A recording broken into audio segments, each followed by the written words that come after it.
Good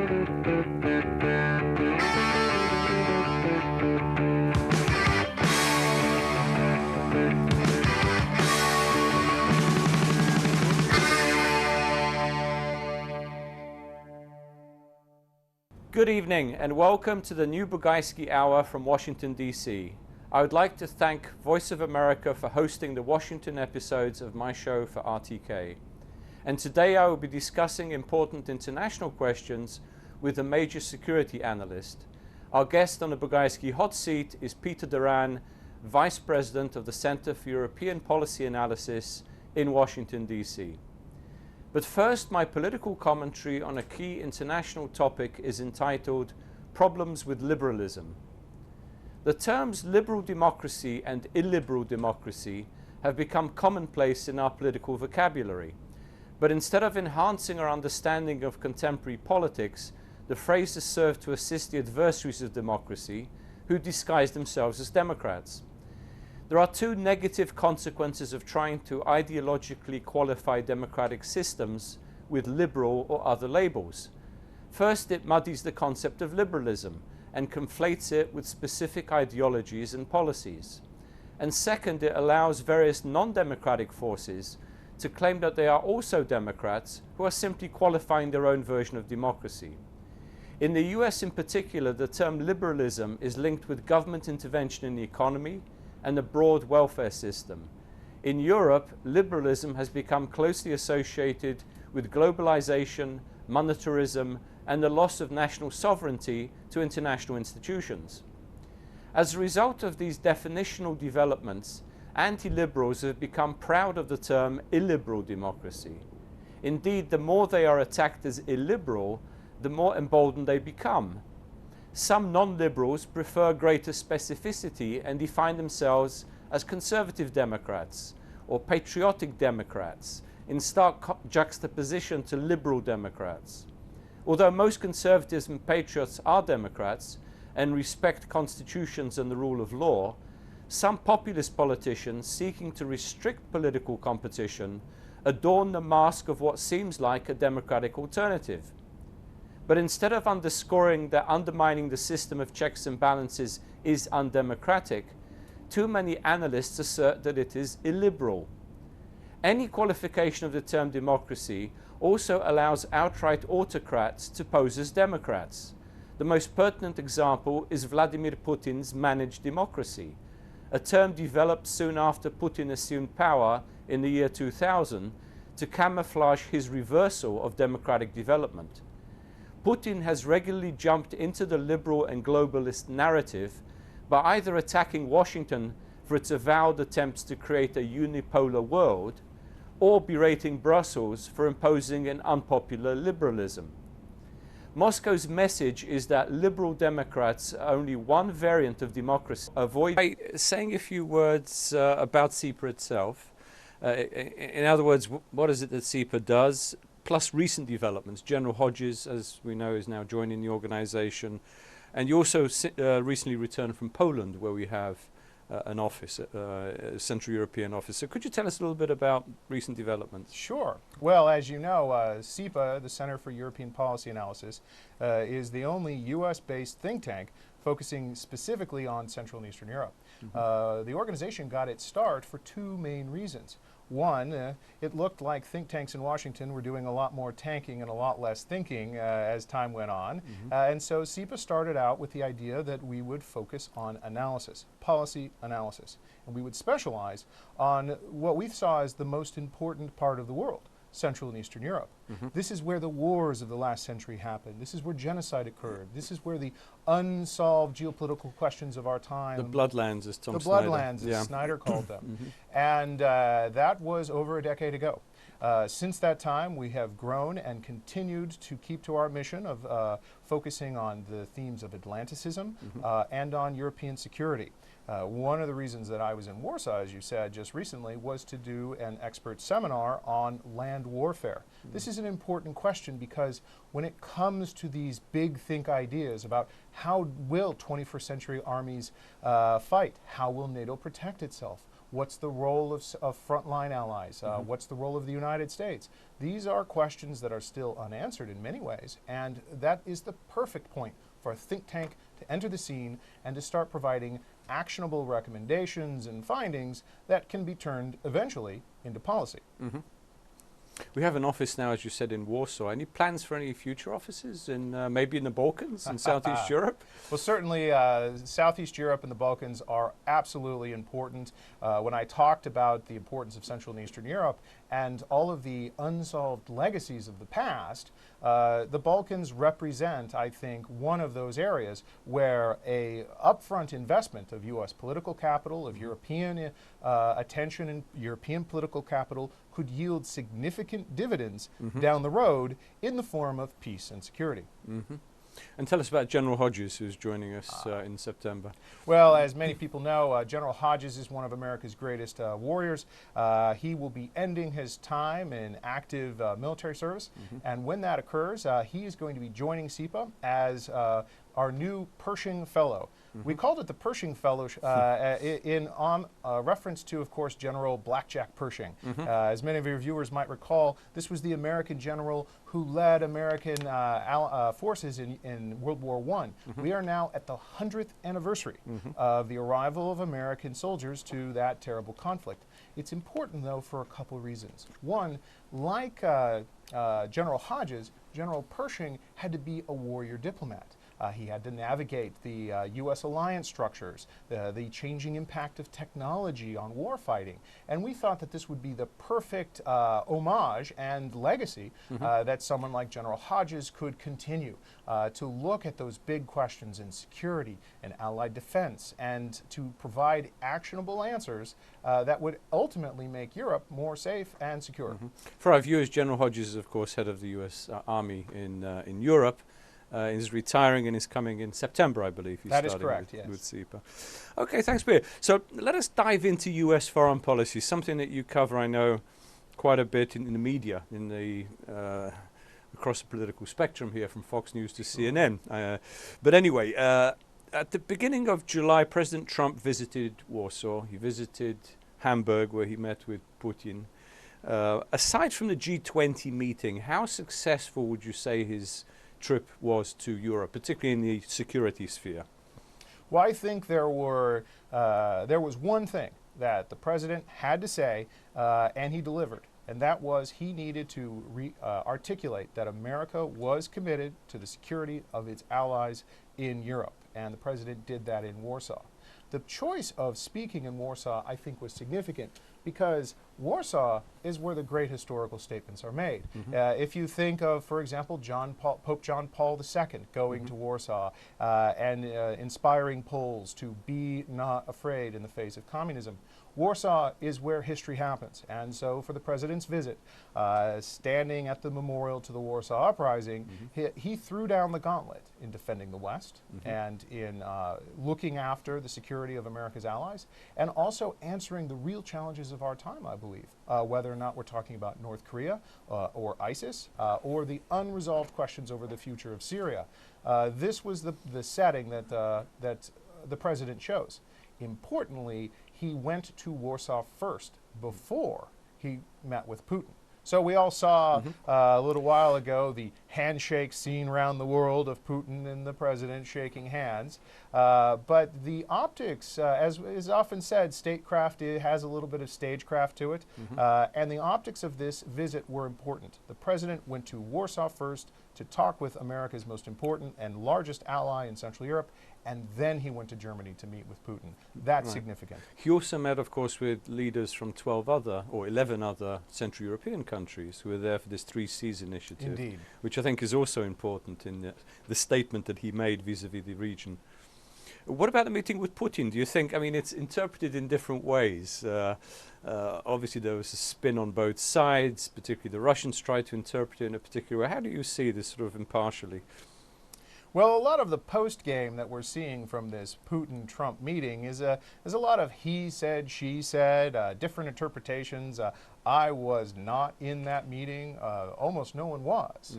But I think the important part of this for anyone watching U.S.-Russian relations is that first meetings between presidents are where the danger and the greatest risks lie. Mm-hmm. First meetings is where the mistakes can happen. Think about the misread that Bush and Obama both made of Putin during their first meeting. Mm-hmm. Think of Khrushchev misreading Kennedy in their first Sure. meeting.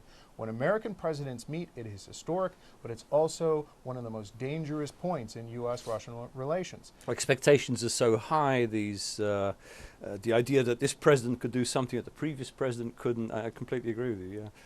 Well, that also seems to be the curse of every recent American president now, Janusz, isn't it? Every American president in recent memory comes into office inheriting a bad relationship with Russia and attempting to turn an upside-down relationship right side up. In each way, President Bush, President Obama, and now President Trump has tried and is trying to turn that relationship right side up. I think that there is a lot of potential, but ultimately it will come down to Putin. President Trump has nothing to prove when it comes to the U.S.-Russian relationship. Vladimir Putin has everything to prove when it comes to his credibility and good faith. Unfortunately, some of the assumptions, actually maybe the assumption of each president has been, it's partly our fault that relations are so bad, rather than the fact that Russians have done something very bad during the previous administration, as we witnessed with Ukraine most recently. Well, this is a point that's often made, but I would push back on that point, not against you, but against those who would say that it's ultimately the fault is in us and not in our stars. Right. On the contrary, the fault is in the actions of the Russian government in not recognizing the importance of the rule of law and international security structures, in using armies to redraw borders, in threatening the security and stability and predictability of Europe. These are all things that Russia has done to change the geopolitical dynamics. And if anything, the United States has done everything in its power to smooth them out. For the president, ultimately, his challenge is going to be in finding a long-term peaceful solution to the conflict in Ukraine, and in, as I said, turning that upside-down relationship with Russia right side up. Right. How would you characterize or describe the new national security team? It seems fairly strong. I mean, initially there seemed to be a struggle between the more isolationist streams in Trump's team and the clear Atlanticists, and the latter seem to have prevailed, given Trump's statements, given their statements.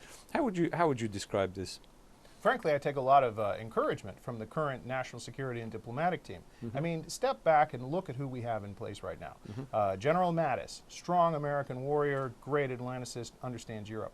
Rex Tillerson at the State Department. He's an Atlanticist, an international businessman. He understands the stakes for America on the diplomatic field. Look at the National Security Council and General H.R. McMaster, the President's National Security Advisor. It's often said that H.R. McMaster is the smartest general in the Army, and I think that's a fair assessment. Each one of these individuals at the top and on the way down understand that Europe's important, understand that Russia is not necessarily to be trusted, and understand what the stakes are if America fails. This is certainly something that the President, I believe, won't accept. Failure is not an option for this administration, and I would anticipate that the advice the President is getting from his national security and diplomatic team will be some of the best advice that anyone could hope for, because it's coming from people who understand the importance of America in Europe. How do you see NATO evolving now that President Trump has restated our commitment to Article 5, to the importance of NATO? He called it obsolete during the campaign, which then he retracted, you could say. How do you see NATO evolving? Will more countries contribute? It's not just a question of money, but contributing the right capabilities to the alliance. How do you see the future? Well, for starters, there has been chronic underinvestment in defense on the part of almost every NATO ally in Europe. This was something that Secretary Robert Gates, former American Secretary of Defense, pointed out. It has been a long-term consistent problem. First and foremost, all of NATO has to do more to spend on their own security and defense. Secondly, and I actually take inspiration from this, I believe that NATO is doing a better job at recognizing where its real threats are emanating from. We certainly have the threat of terrorism in the Middle East, but increasingly we are being very clear-eyed and realistic about the present danger that Russia's militarization of NATO's eastern flank poses to the alliance as a whole. Because that threatens the alliance as a whole, we're seeing an increasing response from all allied nations in recognizing that Russia is a danger, that countries do have to spend more. But here's the important part. I see it absolutely essential that the United States maintain a long-term presence in Central Europe. That means boots on the ground. That means heavy armor. That means real fighting capabilities. If you can show any potential aggressor that NATO is serious about defending its own members, then deterrence has occurred and NATO has fulfilled its mission. Turning to the Balkans and NATO, to our area, Montenegro, as you know, recently joined the alliance after many years of trying to get in, despite the fact that the Russians evidently tried to stage a coup, GRU, the Russian military intelligence, which was thwarted. Which of the next countries would you say in line for NATO, and what impact will Montenegro's membership have on the region? Well, certainly when it comes to how the Western Alliance has engaged those countries outside of NATO, the offering and the hope of NATO membership has propelled reforms. But realistically, in our current environment, it is harder and harder to achieve membership for new members. This is one of the reasons why I'm a big believer in NATO mechanisms like Partnership for Peace, something that Balkan countries are very actively involved in. The Partnership for Peace allows non-NATO countries to train and exercise, to work alongside NATO member states, to prepare to answer the kinds of security challenges they might face. Something that Kosovo is trying to get into now. Correct. And it is that mechanism which I think is extremely useful, because at the end of the day, what we have mistaken as an alliance was this. When we expanded NATO, we moved the political infrastructure of NATO east, but we did not move the military infrastructure east. This is a gap that still persists today.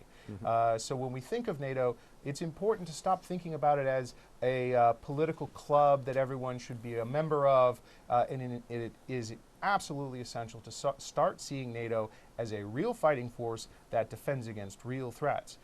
This is where I think Partnership for Peace could be excellent and very useful in the the Balkans, because as with other parts of Europe, history is not settled in the Balkans, and we still have several security challenges that, in partnership with NATO and the United States and Europe, I believe we can overcome. So it's an alliance with obligations, military obligations as well as political obligations. What would you say the impact of Montenegro's membership will have on Serbia? Serbia, as we know, has been mostly courted by Russia over the past, since the breakup of Yugoslavia. Will it have an impact on Serbian aspirations towards the alliance? Well, you know, Janusz, as an analyst, one thing I learned very early in my career was never make predictions about the future, and certainly never make predictions about the future in the Balkans. That said, Serbia is one of those countries where I have a lot of hope, but I also have a lot of realistic expectations and a bit of guarded optimism, I guess you could say. Serbia is at a crossroads. Serbia has a choice before itself.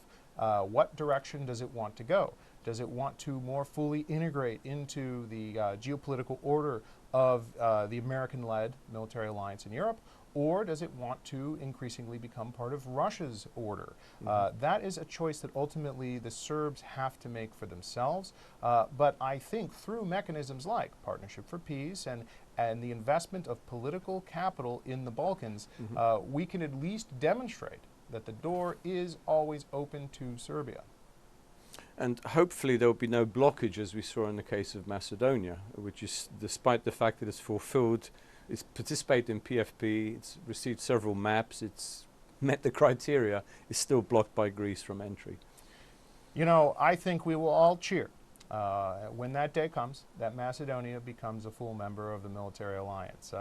And I look forward to that day.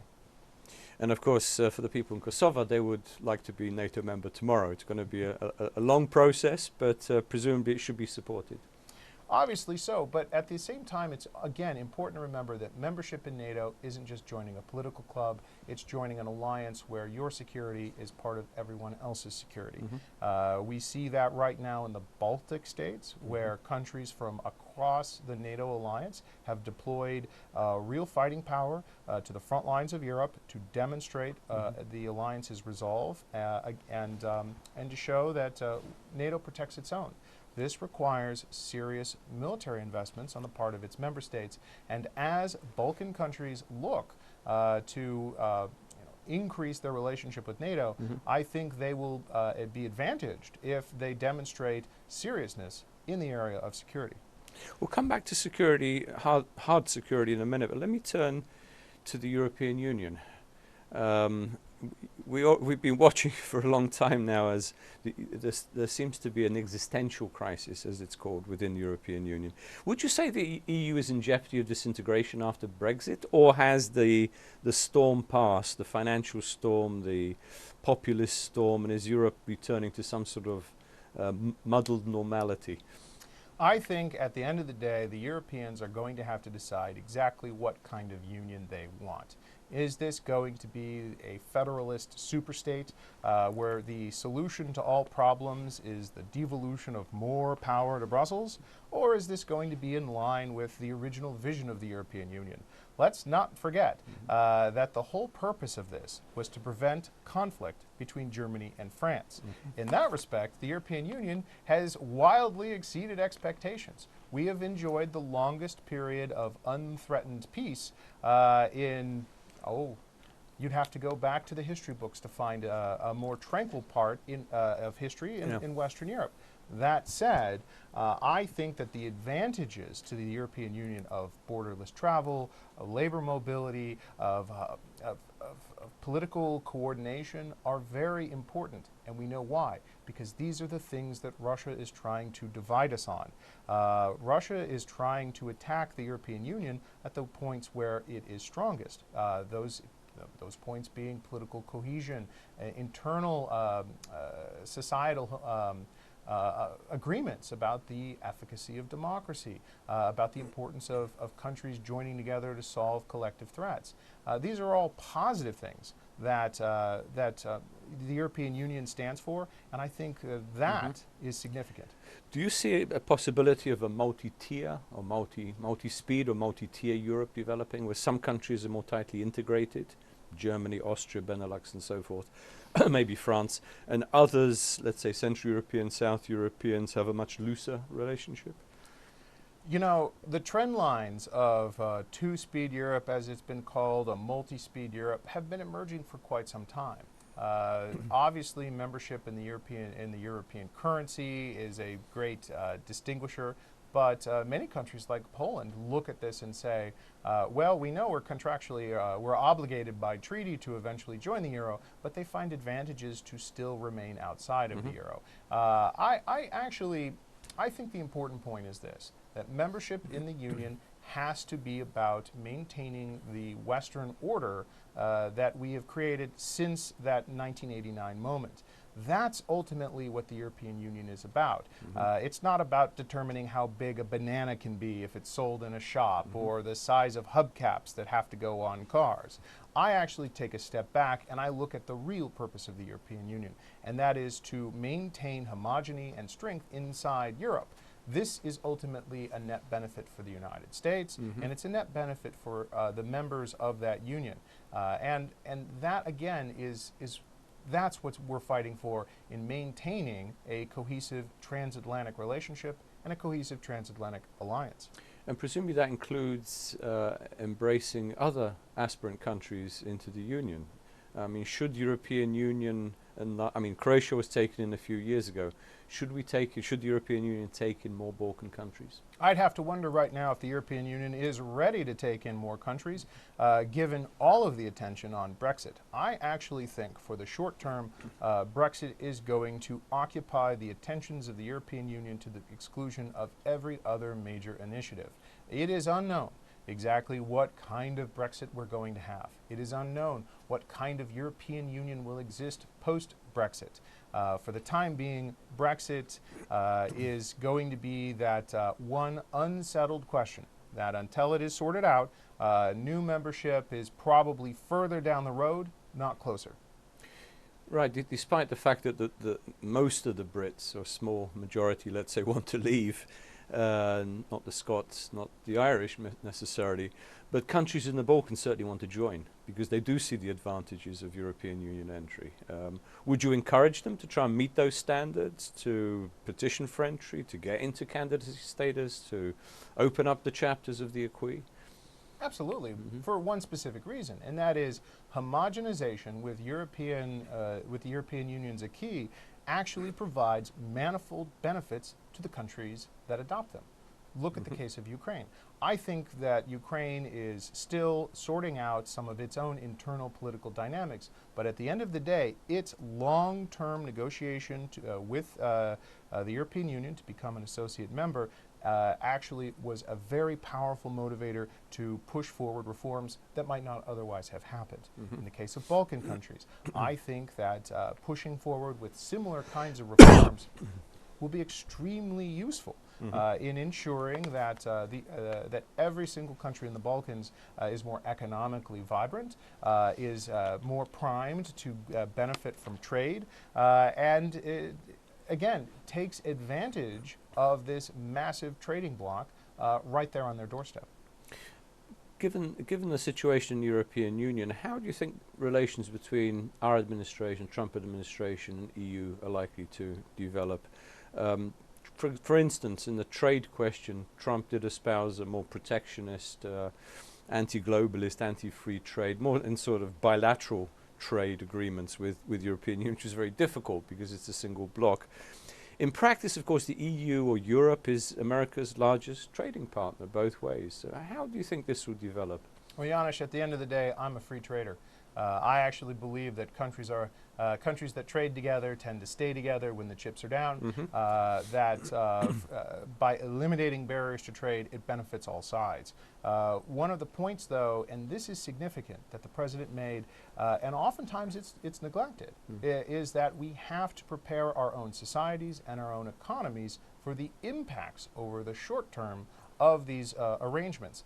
This did not occur during the Clinton administration when America engaged in the NAFTA agreement and through subsequent presidential administrations. What the president was talking about while he was on the campaign trail and now as president was the impact that a lot of these trade deals have had on the American economy. That said, as a free trader, I think we can actually overcome a lot of those challenges. What does all this mean for Europe? At the end of the day, America and Europe are together the most powerful trading bloc, the closer they align themselves with each other.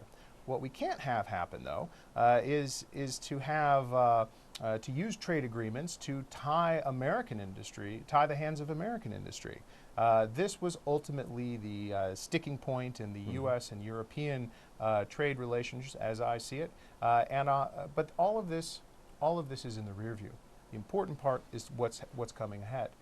When it comes to the president's relationship with individual leaders or America's relationship with individual countries, ultimately it is the economic relationships that tie us together because we're in business together. We're making money together. There's a powerful incentive to stick together when the chips are down. That's why trade matters, and that's why I would like to see closer economic ties between the United States and Europe as a vehicle for making sure we can survive the ups and downs of the news cycle or the controversy du jour in the transatlantic relationship. Right, and presumably it's also a question of not bringing jobs back, but creating new jobs, new businesses, new employment prospects for the American worker. And this is where we can work together with Europe. Well, at the end of the day, I think that if there is one powerful motivator, powerful driver of innovation, of economic growth, it is the profit motive. It is that incentive. And when it comes to how companies look for opportunities in Europe and the United States, how they exploit them, and how they make sure that the economy grows, this is something I'm very much encouraged by. You recently published a book, Peter, on energy. fossil fuels, in particular oil.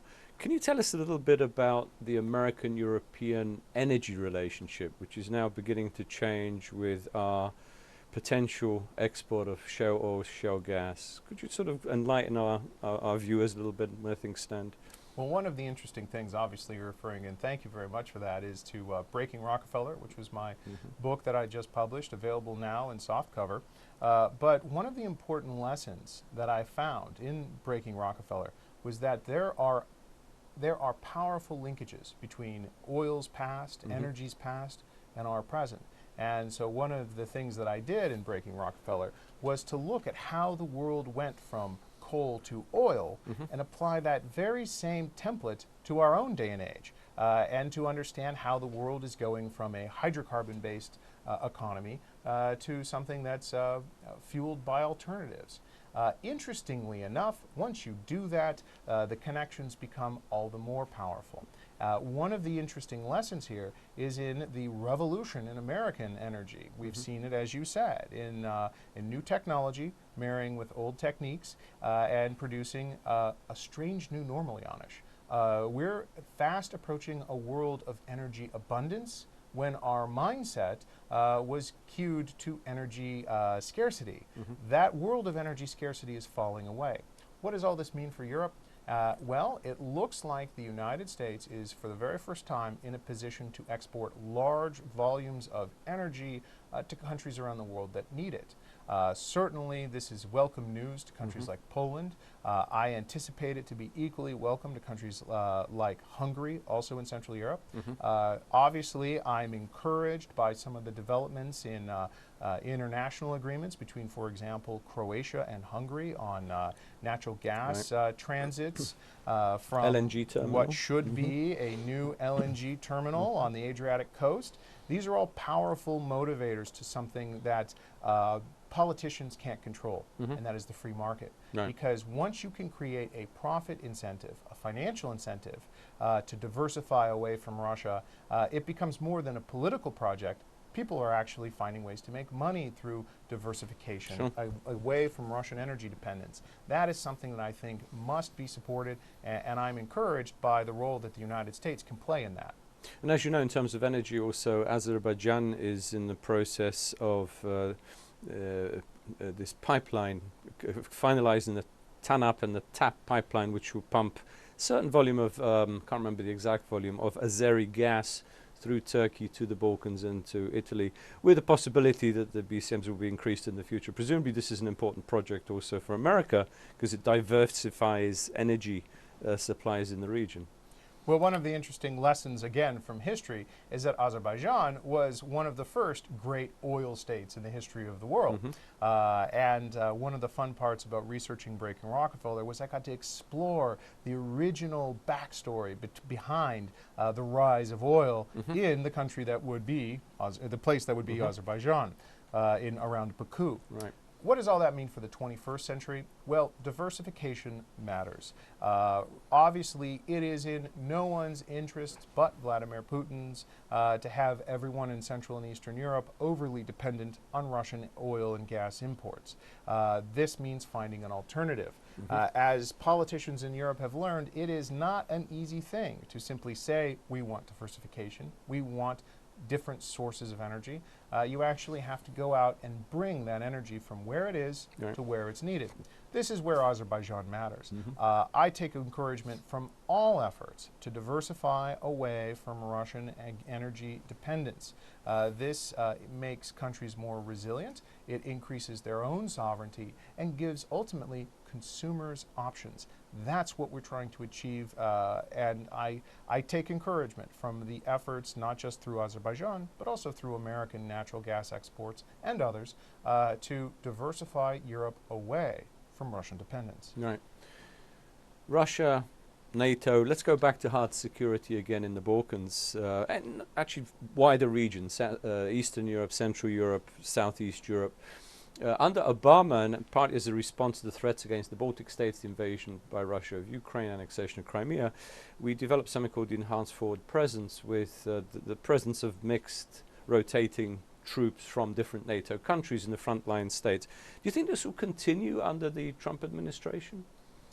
that's the positive message of the transition between Obama to Trump. The Obama administration set up all of these mechanisms supported by Congress in order to deploy American forces to Europe. NATO followed suit. We call this EFP, or the Extended Forward Presence. The Trump administration didn't have to follow through on those mechanisms, but they did. That's a very powerful and positive message here. And so when it comes to showing that America is committed to the security of Europe, EFP and the activities of the U.S. Army in Poland is probably the best advertisement you can come up with. Now here's the problem. These things have costs. The EFP is very expensive to the U.S. taxpayer. Several billions of dollars have been set aside in order to pay for America's deployment to reassure Europe. This is why spending more money on defense on the part of NATO allies matters greatly, because it allows leaders in the United States to show that Europeans are paying their fair share.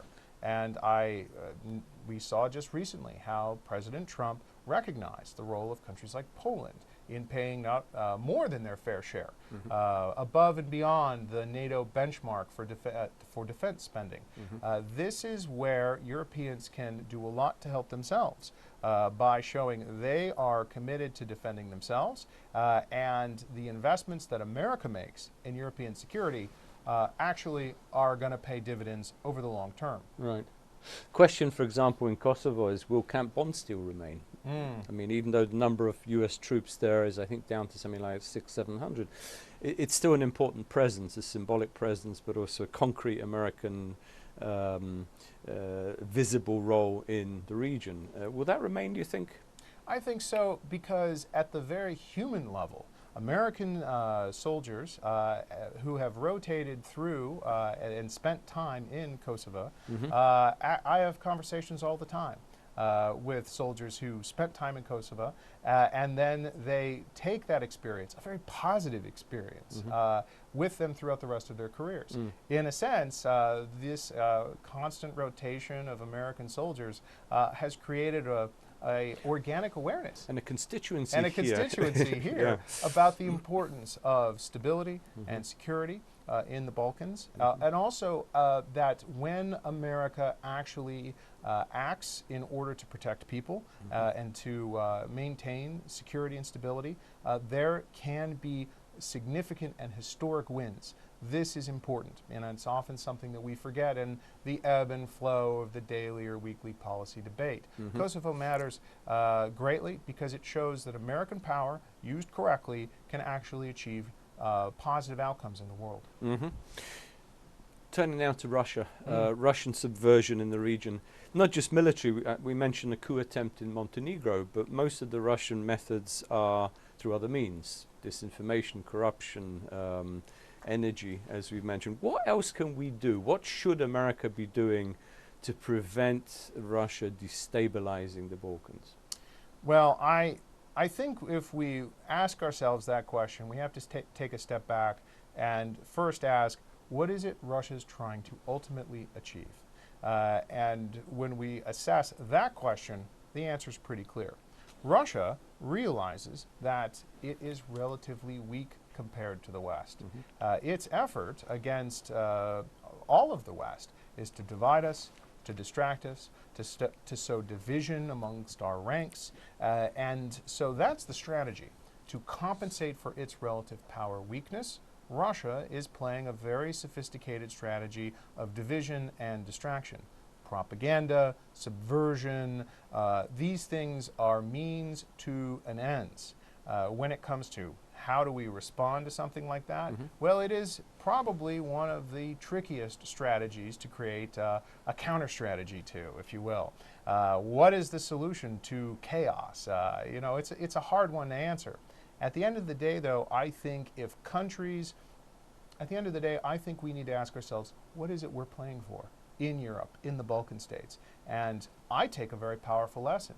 We are trying to maintain a Western civilizational order based on rule of law, based on collective defense, based on the democratic principles. We're trying to maintain that order, and Russia is proposing a counter alternative to it. I think we need to demonstrate that if you are an ally of the United States sticks with you.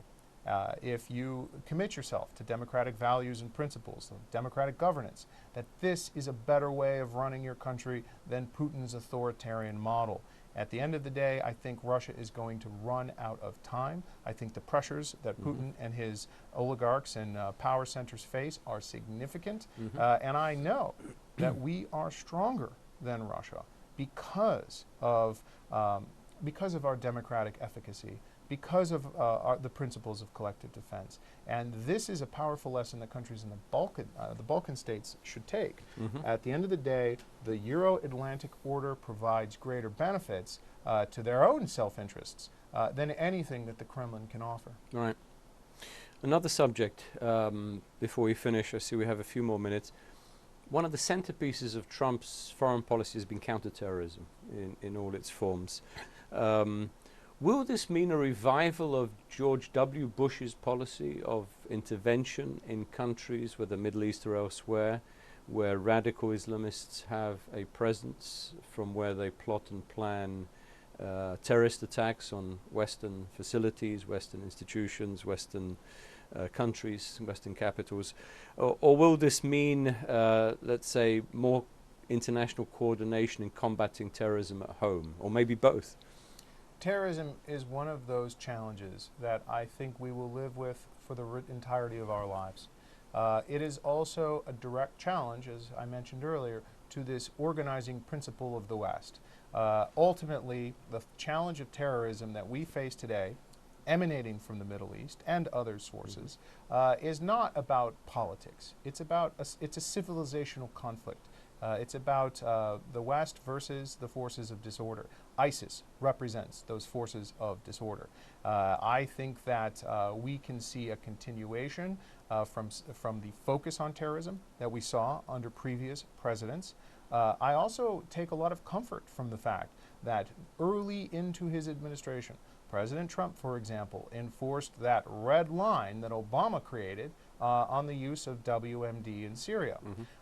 It did not chemical weapons. The chemical weapons in Syria. It did not necessarily mean that America was going to conduct nation building in Syria, but it did show that American power and resolve are serious. They should be taken seriously. And in a case like Syria, where we have a very complicated conflict right now, the small and judicious use of American power can actually send very significant messages to our peer competitors and allies alike. And that message is this, that America takes the threat of destabilization seriously. It takes those red lines about using chemical weapons on civilians very seriously, and America is willing to act.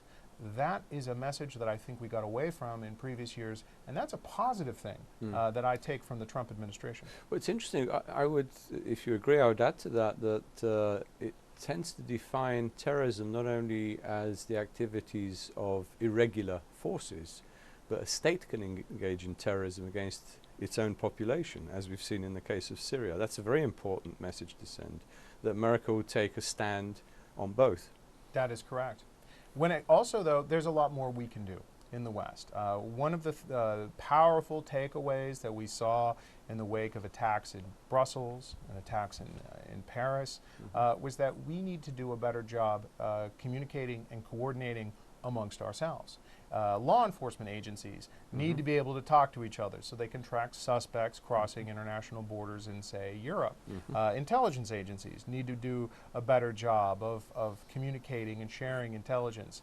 This is, at the end of the day, the threat of terrorism is something that we all face, and I believe we can resist it by actually responding as a collective whole. And as I said, that means more coordination, more communication, and a demonstration of resolve. We're not going to be cowed by demonstrations of violence. We're greater than that, and I take a lot of comfort from that thought. Something you said a little bit earlier, which I think is very true. looking now that we're going to be facing terrorism for many years, at whatever level. And actually, with the ISIS defeat in Iraq and Syria, which seems to be imminent, they're losing city after city, it may actually scatter these guys, these groups, to other countries, to Russia, to Europe. We may actually be faced, paradoxically, by defeating ISIS in Iraq and Syria, a greater terrorist threat to our own countries. Well, you know, maybe that's the theme then that we can look at as we anticipate events to come. Solve one problem and 100 more pop up around the world.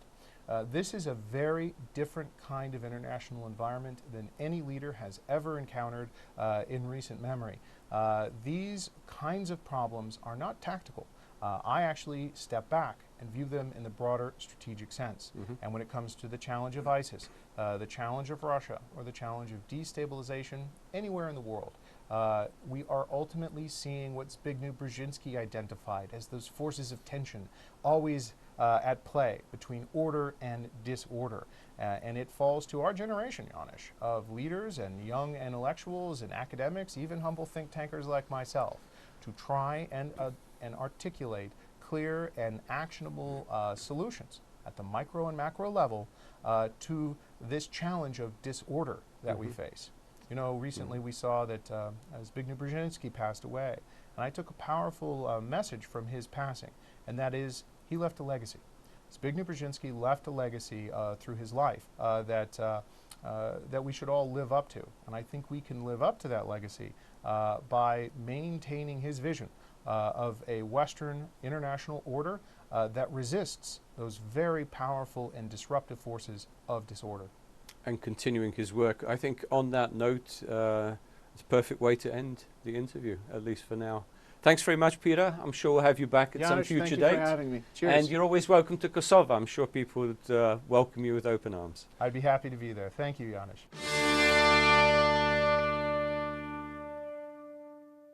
Unfortunately, we have already come to the end of today's show. I've greatly enjoyed being with you and with my colleagues at RTK and here at VOA. Good night, everyone. Stay healthy, be productive, and remain optimistic. See you all very soon. Miro Pavshim.